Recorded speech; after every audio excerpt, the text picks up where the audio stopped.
Nanawagan ng tulong ang pamilya ng isang sanggol na may hydrocephalus sa Davao. Nangangailangan na raw kasi ang pasyente ng operasyon para bigyan ng mukha ang balita. Mobile Journal, Yeda Pascual. Ipinanganak na may hydrocephalus o malaki ang ulo ng isang sanggol sa Mati City. Ang ina ng bata, nagbabaka sakaling sila ay matulungan.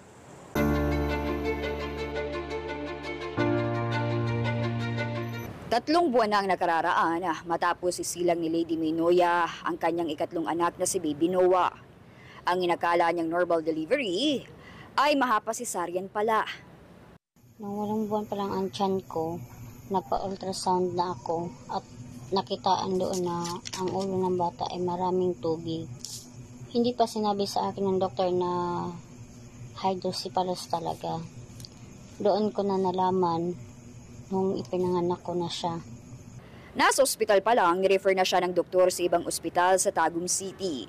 Doon kumpleto raw ang kagamitan para ma-CT scan at MRI muna ang sanggol bago operahan.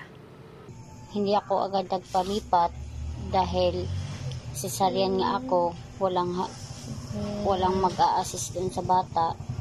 Para sa akin, masakit na makita yung anak ko na ganyan yung sitwasyon niya. Habang tumatagal, napansin namin na lumalaki ang ulo niya. Sa kabila ng sitwasyon ng anak, kwento ni Leia, masigla naman nito at malakas dumede. Pero bilang ina, gusto niyang agapan na mapagamot ang anak habang hindi pa huli ang lahat. Sa ngayon, mahirap kami sa buhay. Wala akong trabaho.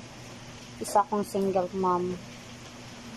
Walang halos sumusuporta sa akin. Kung meron man, kapatid ko, tiyahin ko. Pero syempre, hirap din sila sa buhay. May kanya-kanya din silang pamilya.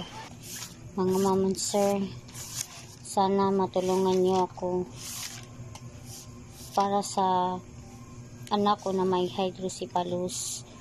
Kahit konting tulong lang. Ako po si Mobile Journal Yeda Pascual na nagpapaalala na ang bawat may karamdaman ay kailangan din ng kalinga.